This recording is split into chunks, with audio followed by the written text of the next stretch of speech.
In today's video, I wanted to continue with my journey through the main questline featured in the Elder Scrolls 2 Daggerfall. Last time I met with the Queen Mother, Minisera, and took a quest directly from her. She had me look into the Emperor's missing note. I traveled around Daggerfall and eventually caught up with the Emperor's courier. The courier had apparently done what she was told. She delivered the letter to whoever was queen at the time. Since the letter was sent before Lysandis' death, but only arrived after he was slain at Crimegain, there was a mix-up with which queen it was actually meant for. In any case, as it would turn out, the letter was in the stronghold of Orsinium.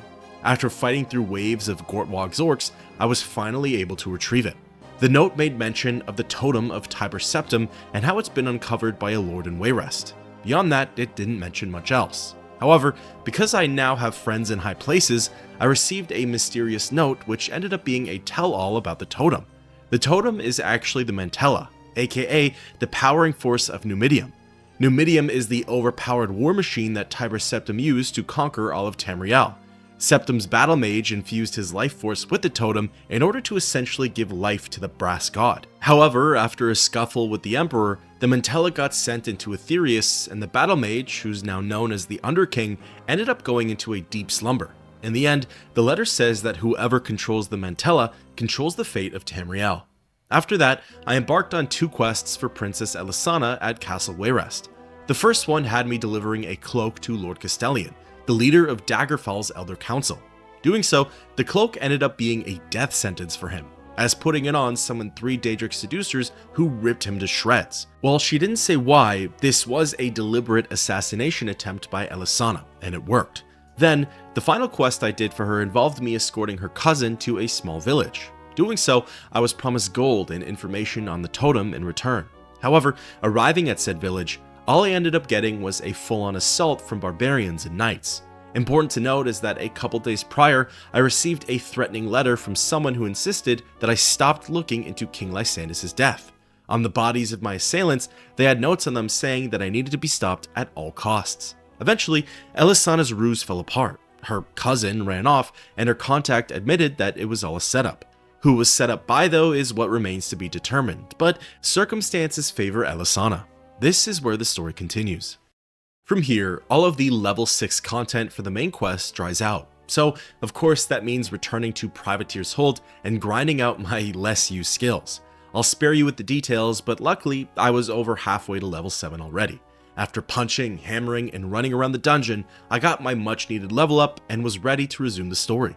Fast traveling to the city of Wayrest, I was quickly approached by a courier who handed me a letter bearing Sentinel's crest. What's more, I was actually rushed by a zombie, all the way out here during daylight, right outside of the city gates. Well, it seems strange, it's actually a courier in its own right. After defeating the rotting corpse, a notification appears regarding a letter that's sewn into its flesh. This one reads, "Bard, it would be an honor to have you visit me in my demesne at your convenience. I have a small matter that you are ideally suited for. As always, my servants will test your mettle. Feel free to dispense with them. They can always be raised again. The King of Worms, Master of Scored Barrow." I suppose at this point in the game, my reputation truly precedes me. As for the letter from Sentinel, it reads, "Dear Bard, your presence in our court is desired before the end of the next season. Prince Loten has recommended you with high praise. I await your arrival. Signed, Akorithi, Queen of Sentinel." Well, it seems like Akorithi's quest has a time limit attached to it, whereas the King of Worms doesn't. So with that in mind, I made way for the city of Sentinel and sought out its queen. She was tucked away in the castle's courtroom, and speaking with her, she got straight to business. Akorithi welcomed me to the city and mentioned that Loten had put in a good word. Because of that, the queen is offering me 616 gold to infiltrate Castle Wayrest. This is in order to recover an heirloom of King Lysandis. Enticed and curious, I agreed to do it. Akorithi said that the item's a painting and that it's hidden somewhere within the castle. As a last piece of dialogue, she specifically mentions that she doesn't feel the need to tell me why she desires it. Well, that's something that surely I'll get to the bottom of for myself. Exiting the castle, I fast traveled to Wayrest and made way for its castle. Akorithi never says where exactly the painting is, but it didn't take me long to figure out that it was in the dungeon. Now, similarly to Minisera's quarters, the royal bodyguards really don't like it when I go exploring around the castle. Interacting with the dungeon's doors once, I get a warning. Doing it a second time, the rogues, mages, warriors, and knights of the court descend on me. Fighting off my assailants and clearing away from the main chamber, I'm able to branch off and begin my crawl through Castle Wayrest. Now, why would Sentinel, the former enemy of Daggerfall, want a painting of King Lysandis, the leader of said enemy state that's owned by Wayrest, the region that was supposedly the neutral acting party? It's all a little fishy, and let me tell you, when I get a hold of that painting, the plot really thickens. As for the dungeon itself, it's a bit of a new scene for my character. It consists of a lot of nuisance creatures, human enemies, as well as centaurs, an enemy type I've yet to interact with. They don't have a tremendous amount of health. They can hit a little hard, knocking down a third of my HP at the best of times, but for the most part, they really weren't anything to fear. Obviously, the dungeon had its fair share of winding tunnels and narrow hallways. However, it also had a small body of water which I needed to get into. This meant I had to actually use my swimming skill for once, and I had to fight off some slaughterfish. These scaly beasts are just as tough as their counterparts from the future installments, so not very. However, they did somewhat trigger my thalassophobia, so in the end, I guess they came out on top. After some more exploring, meandering, fighting, twisting, and turning, I finally landed on my point of interest. It was a similar setup to Gordwog's letter from a few quests ago. The quest item was placed on a pedestal at the center of the room, and whenever I got close to it, enemies would burst through the nearby doors and charge in for the attack. Eventually though, I was able to clear all the threats and managed to secure the painting. Interacting with it doesn't bring on much. There are no pop-ups or informative blurbs. However, after inspecting the painting in my inventory, the game gives me an extremely important piece of information. The scene in the painting shifts and twists. You can clearly see the inside of a tent. Several men in the livery of Wayrest are intensely debating with a man bearing the coat of arms of Daggerfall. One of the Wayrest men slips behind the Daggerfall man, draws a dagger, and casually slides it in between his ribs. The image fades as the life ebbs from his body. That's all I get from the painting, but if it means what I think it means, that might just be one of the most crucial pieces of evidence that I've come across yet. Given that we're told this is an heirloom of King Lysandis, I think it's fair to assume that he's the man in this image who bears the coat of arms of Daggerfall. We know that through Prince Helseth, it's believed that some of Wayrest's royal advisors actually made it to King Lysandis before the Battle of Crongane had begun. Putting two and two together, if this painting is to be believed, the third party, the neutral kingdom of Wayrest, had sent assassins to kill Lysandis. How deep this goes though is unknown. Given that the Queen of Sentinel wants the painting for herself, it's very possible that she, and possibly even King Cameron, were in on it. Here's the real question though. Is all of Wayrest in on it? Did the order come from King Eadwyr and Queen Barenziah? Did it just come from Eadwyr? Was this maybe a standalone plot from, say, Princess Elisana? Hence her threatening letters and assassination attempts. Well, unfortunately, I don't get my answers just yet. Returning to Sentinel and speaking with the Queen, she hands me my monetary reward. Then, Akarithy asks me if I inspected the painting for myself. From here, I can tell her yes, or I can tell her no. Really though, no matter which one I choose, the outcome isn't that different. By saying no, she says that the painting is not appropriate for anyone less than royal blood to look at. She follows that by not only calling me loyal, but obedient. If I told her yes, she says that I pried too much, and that again, its contents are only a matter for royalty. Depending on your choice, the only difference really is how much reputation you get with Sentinel, the Queen, and her associated factions. Even though there were no confirmations, this quest really helps to literally paint the picture of what could have happened right before the battle. If it does depict any sort of truth, it'll send the entire kingdom of Daggerfall into a frenzy. Alright, now let's switch things up to the King of Worms quest. Traveling to Skorg Barrow, I navigated my way through the army of the dead and landed on the king's courtroom. All of his powerful and creepy undead servants were still lingering around, but at this point, I feel that there's some level of comfort there with them. Approaching the king and speaking with him, again he shows that he's one of the politest NPCs in the game. He hopes that my journey was swift, and he's glad that I answered his call. He starts his task off by saying that I need to venture to the depths of Castle Sentinel. In exchange for this deed, he'll supply me with information that, quote, only the dead can provide. Accepting his offer, the King of Worms goes further into detail. He says that he's looking for an answer to a question, and the answer might only exist among the dead. He wants me to bring back the ghosts of Prince Carolus, the great-grandfather of King Cameron of Sentinel. Apparently, Carolus was a powerful sorcerer. However, he's now a lich who resides in the depths of the castle. The king hands me a scarab that works sort of like a soul gem. When I destroy Carolus's physical body, his soul gets trapped in the scarab. As soon as I return with it, the King of Worms promises to give me information that not many living people have ever heard. Sounding good enough for me, I took my leave of Squirkbarrow and traveled to Sentinel. This quest would end up being a bit of a doozy, and you know what? The writing was on the wall, so I can't really complain. Unlike my journey through Castle Wayrest's dungeon, Castle Sentinel's dungeon was a lot easier to get into. Heading to the back of the castle and wandering into the royal court, the entrance to the dungeon was through a small, unguarded side room. After a short elevator ride up, I began what I'd call a bit of a different crawl. This dungeon didn't have very many enemies. Of course, there were humans, nuisance creatures, and a handful of undead, but compared to the other crawls, this one worked differently. Castle Sentinel was actually a very technical run. It more so focused on puzzles than it did combat. In order to get to Careless, I needed to lower a series of gates that were blocking his chambers. In order to lower said gates, I needed to pull certain levers while leaving other ones alone. And to do that, I had to take various elevators and pathways that led to different stretches and levels of the dungeon. The crawl itself took a little bit to do, but that's mostly because the steps were quite meticulous. Fortunately, it did even itself out though with the lack of enemy forces, so there was that. Before long, I had lowered the gates that led down to King Careless, and I readied myself for what was to come. Well, as it would turn out, I was far from ready. Liches are one of the most powerful enemies in the game. One of the many reasons for this is that they're unaffected by certain weapon types. Anything from iron to dwarven is ineffective towards liches. Silver is right in the middle of that list, so I was pretty far off in terms of actually landing a hit.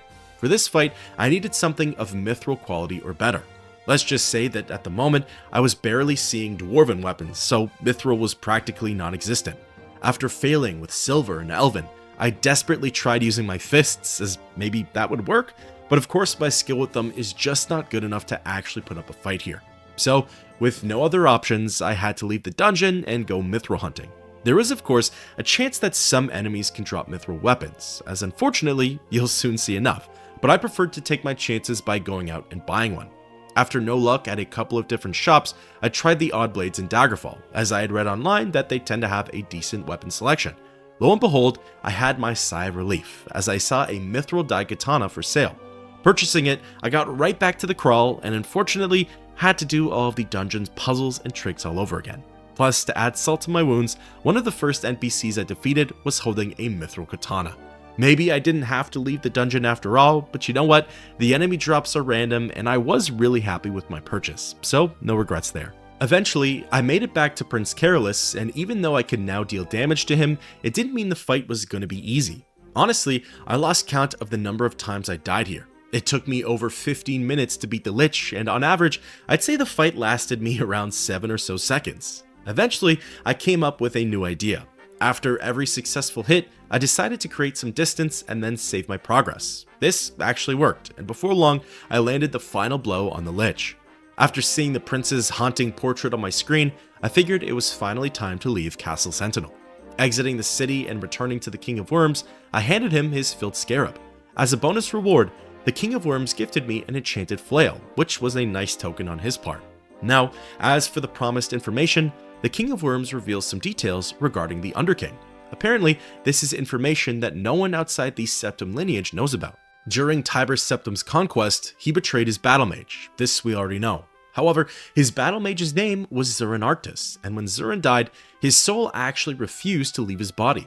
This is allegedly all due to his ties to Numidium, and since then, Arctus has lived on as the Underking. The last thing that the King of Worms mentions is that the Underking has actually been at odds with him for quite some time. He says that if Zurin were to ever regain his mortal body, all of Tamriel will be thrown into conflict. Well, I'd say that learning the Underking's true identity is definitely a new piece of information. However, the rest isn't all that novel. I knew about the betrayal, and I knew about his estranged soul. Although, the King of Worms does say something that kind of confuses me. In the first paragraph, he mentions that upon his death, Zurin's soul refused to leave his body. However, in the second paragraph, he then says that if the Underking regains his mortal body, all of Tamriel would spiral downwards. So, is Zurin occupying someone or something else's body? Was his soul eventually torn away from his corpse and now his servants are trying to find it? Was he just referring to the Mantella, or perhaps the Numidium? Or maybe did he already find it, and that's why Tamriel seems like it's in an uproar? For now, I'm not sure, but these are questions that'll likely be answered as time goes on. At this point in the main story, the level 7 content has dried up and it's back to the grind for level 8. If you were curious and wanted a bit of an update, there are only 8 quests left in the story. Of all the optional missions, I only have 1 left to complete, and it gets done real soon. As soon as I hit level 10, I no longer have to go out of my way to level up. That's the level where every single quest in the main story becomes available, and I can freely finish the questline. As it stands, I'm almost there, and it shouldn't be too much longer before everything is wrapped up, the story gets told linearly, and a conclusion for this murder mystery is met. With a level up under my belt, I traveled away from Privateer's Hold and was intercepted by another courier.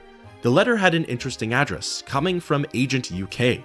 I'm only now realizing that it stands for Agent of the Underking, and it's not some typo or Elder Scrolls version of James Bond. The letter reads, "Dear Bard, Queen Akarithi of Sentinel spoke highly of you as a brave, able, and unprejudiced Redguard.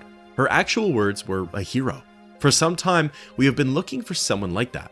I will not lie to you about our loyalties. We serve the Underking. If you are a believer in fairy tales and consider the Underking the ultimate force of evil, we apologize for misjudging you. Otherwise, we need your help. You can find me at the Heartsmith residence of Wailing Omen of Arche in Sentinel. I will wait 1 month. Signed, Grej." Well, with only 30 days on the clock, there was no time to waste. Traveling to the Wailing Omen of Arche, what a name, I asked around for the correct residence and soon landed on the Agent of the Underking. Grej introduces herself and admits to being surprised at my arrival. She then asks if I'd be willing to help the Underking in an endeavor against the Necromancers. The Underking will reward me with information and possibly even riches. Accepting the quest, Grej gets into the details. Apparently, the Necromancers have taken an item that belongs to the Underking's servants, an anti-clear surcoat. They really don't care about the item's value. The issue is that the Necromancers have cursed the surcoat and have gifted it to the Blades. These are the very same undercover soldiers, Emperor's agents, possibly the player's own guild kind of faction. Interestingly, Grej mentions that even though the Blades are loyal to Tiber Septim's code, they aren't always loyal to the current Emperor. This is definitely an intriguing detail to add. In any case, for one reason or another, the Underking doesn't want any harm coming to them. So my task is to infiltrate Castle Lugwich in Ikalon and retrieve the anti-clear surcoat.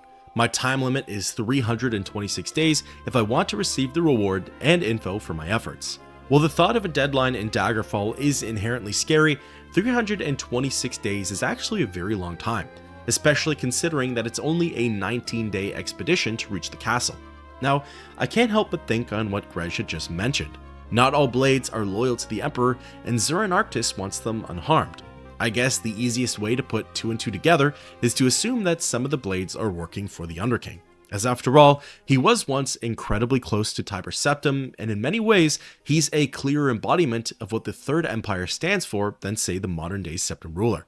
Furthermore, if the Blades are working hard to collect the pieces of Numidium, the Underking stands to gain from their progress. So, it makes sense that he'd want them to continue with their work unharmed. Plus, since the King of Worms directly opposes the Underking, it would be in his favor to try and halt the Blades' progress. Also, I think it's safe to say that Mr. Worms isn't in good graces with the Empire either, so he too benefits a lot from the Blades' failure.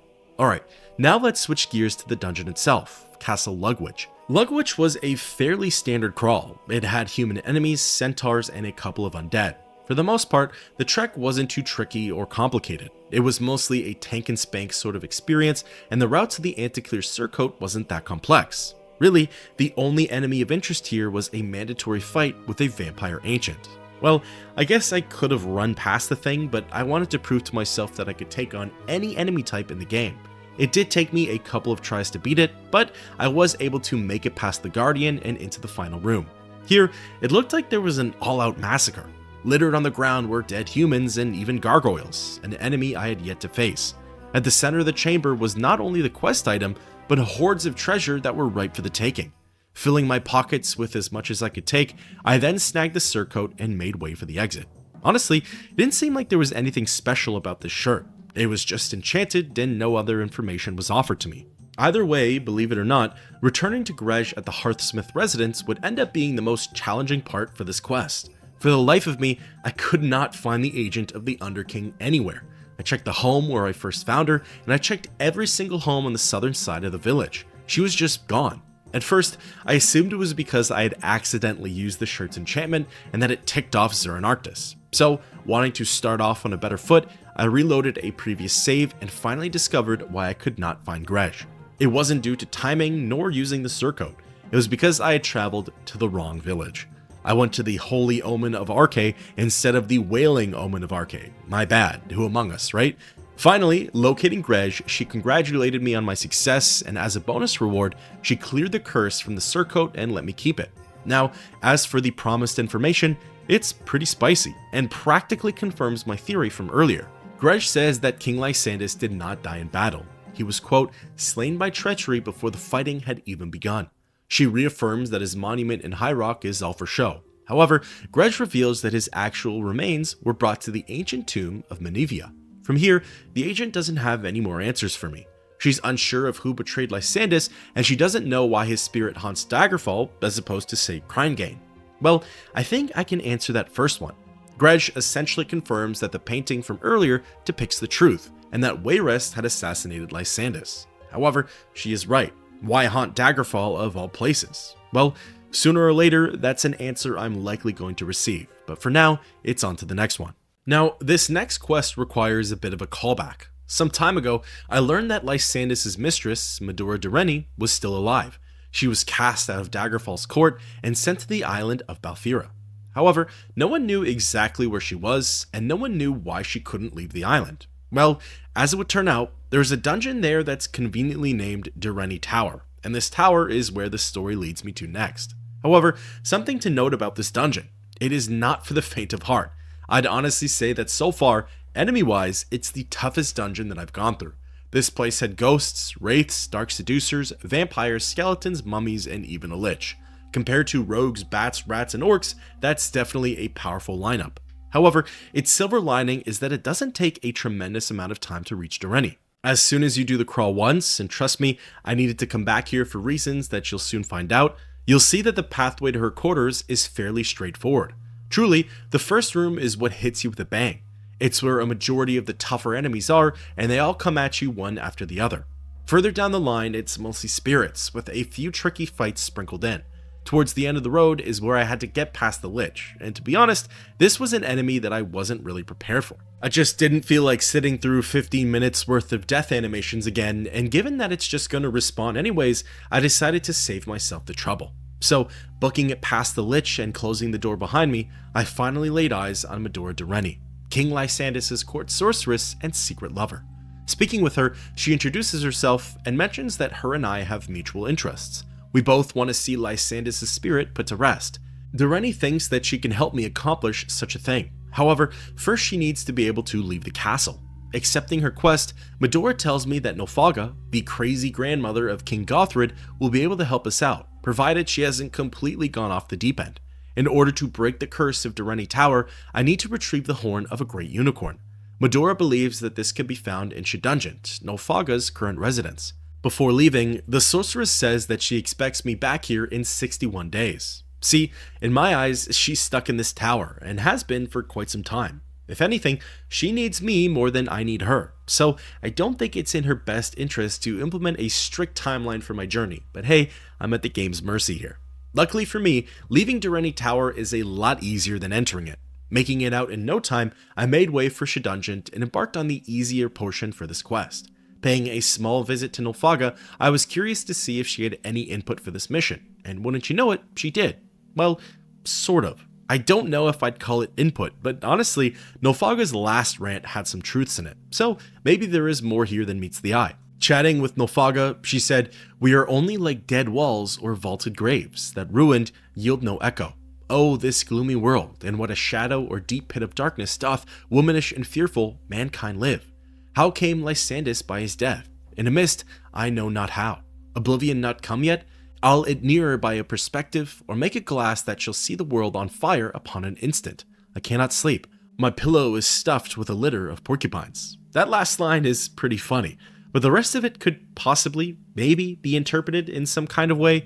She does say that she's still not sure how Lysandis died, but we the players now know that piece of information.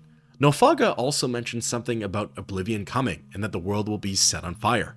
I truly don't know how this game ends, so maybe there's some correlation there, but at this point, my mind just runs to the events of the Elder Scrolls 4 Oblivion, which I think would be pretty crazy if this was foreshadowing for a game that was still 10 years out. Either way, help or no help, the Unicorn Horn wasn't that hard to get to. All I had to do was travel to the northern section of Shedungeon, a previously unexplored area, and fight through a handful of human enemies. The quest item was located in a side room of the fortress. It almost looked like a guest bedroom, and while I wondered who the heck would stay here, my character has spent weeks sleeping in some of these pits, so maybe it's not that far-fetched. With the horn in my inventory, I exited Shedungeon and made way through Durrani Tower once again. Battling through the forces of evil and dodging the Lich, I landed back at Medora's chambers. Interacting with Durrani, she thanked me for my efforts and warns me that there are still many trials that await. By handing her the horn, the curse of the tower is lifted, and Medora subtly says that it was Minnesera who cursed it to begin with. That probably comes as a shock to no one, but still, the confirmation is nice. The sorceress says that she'll be in touch, and as a reward, she gifts me a holy dagger. For now, I'll just have to take her word that she really can help me with my mission. Other than her being indebted to me, those are her words, I didn't really get a whole lot out of Medora, and I hate to sound like a broken record, but with 6 quests remaining, I'm hoping that everything will soon come full circle. Alright, I'm gonna try and keep this next quest relatively short, at least on my end. The information that's given to me via the quest giver is redundant, and it's just a repeat of what I've already heard. However, the actual text that's in this quest is pretty interesting, so that's mostly what I'll focus on. After reaching level 9 and traveling for a couple of in-game months, I was stopped by a courier who handed me a letter from Wayrest. It was from Queen Barenziah, and it read, "Castle Wayrest. Dear Bard, my beloved son has brought your name to my attention and suggested that we might have some business to discuss.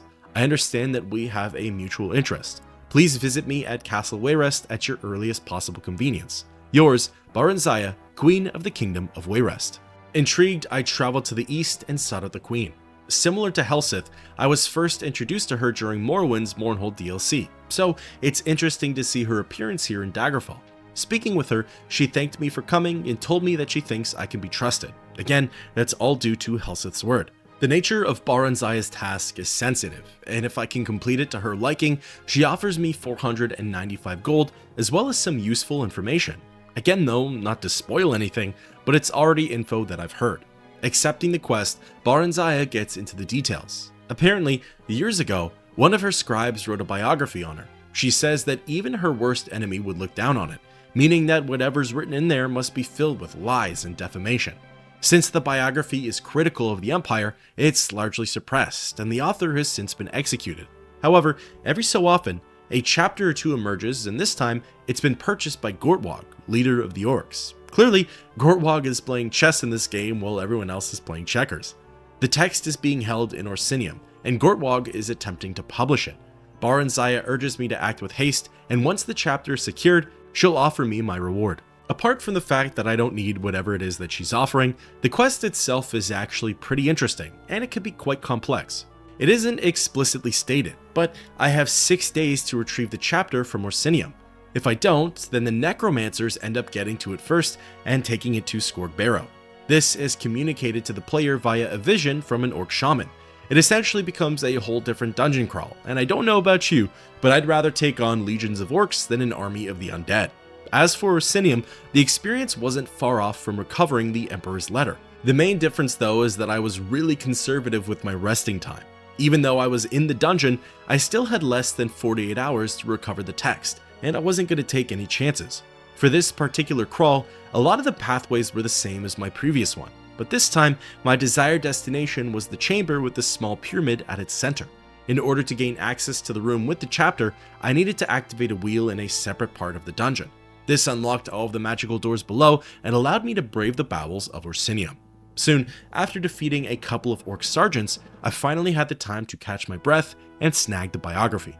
Giving it a read, it's quite juicy and doesn't paint Barenziah in the best light, but it certainly is not a good look for Tiber Septim. If you've already read the book titled The Real Barenziah, this might not be news to you, but if you're like me and haven't, then it's a very bewildering read.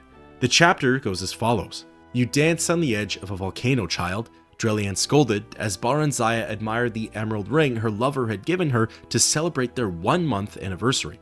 How so? We make one another happy. We harm no one. Symmachus bade me to be discriminate and discreet.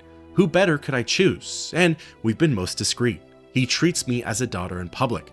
Tiber Septim's nightly visits were made through a secret passage. He slavers over you like a dog his dinner. Have you not noticed the coolness of the Empress and her son towards you? Barenziah shrugged. Even before she and Septim had become lovers, she had had no more from his family than bare civility, threadbare civility. What matter? It is Tiber who holds power. It is his son who holds the future. Do not hold his mother up to public scorn, I beg you. Can I help it if that dry stick of a woman cannot hold her husband's interests, even in conversation at dinner? Have less to say in public, that is all I ask. She matters little, save that her children love her and you do not want them as enemies. Tiber Septim has not long to live, Drelian amended quickly, as Barenziah scowl. Humans are all short-lived, temporary as we elves say. They come and go as the seasons do, but the families of the powerful live on for a time. You must be a family friend if you would see lasting profit from your relationship. How can I make you truly see? You who are so young and human-bred as well. If you take care, you and Mournhold are like to live to see the fall of Septim's dynasty, if indeed he has founded one as you have seen its rise. It is the way of human history. They ebb and flow like the tides. Their cities and even their empires bloom like spring flowers, only to wither and die in the summer sun. Barenziah just laughed. She knew that rumors abounded about her and Tiber Septim. She enjoyed the attention for all save the Empress, and her son seemed captivated by her. Bards sang of her dark beauty and her charming ways. She was in fashion and in love, and if it was temporary, well, what was not? She was happy for the first time she could remember, each day filled with joy and pleasure, and the nights yet better. What is wrong with me? Barenziah lamented. Look, not one of my skirts fit. What's become of my waist? Am I getting fat? Barenziah regarded her thin arms and legs and her undeniably thickened waist in the mirror with displeasure. Drelian shrugged. You appear to be with child, young as you are. Constant pairing with a human has brought you early to fertility. I see no choice but for you to speak with him about it. You are in his power. It would be best, I think, for you to go directly to Mournhold if he will agree and bear the child there. Alone? Barenziah placed her hands on her swollen belly, tears forming in her eyes. Everything in her yearned to share the fruit of her love with her lover. He'll ne'er agree to that. He won't be parted from me now. You'll see. Drelian shook her gray head. Although she said no more, a look of sympathy and sorrow had replaced her usual cool scorn. That night, Barenziah told Tiber Septim of it when he came to her. With child? He looked shocked, stunned. You're sure of it? I was told the elves do not bear so young. Barenziah summoned a smile. How can I be sure? I'll fetch my healer. The healer, a high elf of middle years, confirmed that Barenziah was indeed pregnant, and that such a thing had never before been known to happen. It was a testimony to his excellency's potency, the healer said sycophantically. Tiber Septim snarled at him. This must not be, he said. Undo it. Sire, the healer gaped at him. I cannot. Of course you can, he snapped. I command you to do so. Barenziah, wide-eyed with sudden terror, sat up in bed. No, she screamed. No, what are you saying? My dear child, Tiber Septim sat down beside her with his winning smile. I'm so sorry, truly, but this cannot be. Your child could be a threat to my son and his sons. I will put it no more plainly than that. The child I bear is your child, she wailed. No, it's but a possibility, a might be, not yet gifted with a soul or quickened into life. I will not have it so. He gave the healer another hard stare, and the elf began to tremble. It is her child. Children are few among elves. No woman conceives more than 4, and that is very rare. 2 is the allotted number. Some bear none, some only 1. If I take this one from her, she may not conceive again. You told me that she would not bear to me. I have little faith in your prognostications. Barenziah scrambled naked from her bed and ran for the door, not knowing where she was going, only that she could not stay. She never reached the door, for blackness took her. Barenziah awoke to pain and emptiness. Drelian was there to soothe the pain and clean the blood that pooled between her legs, but there was nothing to fill the emptiness. Tiber Septim sent gifts and flowers and came for short visits, always well attended. Barenziah received these visits with pleasure, but he came no more at night, nor did she wish for him. After a week, when she was physically recovered, it was announced that Symmachus had requested she come to Mournhold earlier than planned, and that she would leave forthwith. She was given a splendid retinue, a wardrobe befitting a queen, and a ceremonial departure from the gates of Imperial City. Well, there you have it. Allegedly, as Barenziah denies that this is true, her and Tiber's septum were secret lovers, even though they were sworn to other people. Tiber gets her pregnant, and fearing that this child will ruin his legitimate children's claim to the throne, he wants it aborted. This obviously goes against Barenziah's wishes, but it didn't matter to Tiber. He did it anyway. Now, assuming this is the truth, more than likely the unborn child was terminated. But what if it wasn't? What if it was taken someplace far away and it never knew its true parents? Sort of like Martin's septum. Trust me, I know how far-fetched this sounds, and I know there are so many complications and technicalities in place that make it practically impossible. But according to the biography, this was a miracle baby and an unprecedented pregnancy. So maybe if the baby was taken elsewhere by the healer, who appeared to show some kind of mercy to Barenziah, then there's a very small chance that it could have survived, even though it was prematurely taken from the womb. Like I said, it's far-fetched, but stranger things have happened in the Elder Scrolls. In any case, from here, there are technically two possible outcomes for this quest. First, there's what I did for my canon playthrough, and that's taking the letter to Barenziah. The queen rewards me with my payout and that aforementioned important information. All she tells me is that Gortwog is the one who has the Emperor's letter, and that its contents are regarding the totem of Tiber's septum. Yeah, a little late on the mark with that one, Barenziah. The other outcome is to deliver the letter back to Gortwog. This decision feels a little strange if you retrieve the biography from Orsinium to begin with. You go through all that trouble of defeating his orcs and navigating his kingdom just to hand it right back to him. It makes more sense if you retrieved it from Skorg Barrow, but either way, he rewards you with a ring and says that he has his own reasons for wanting to make this chapter public.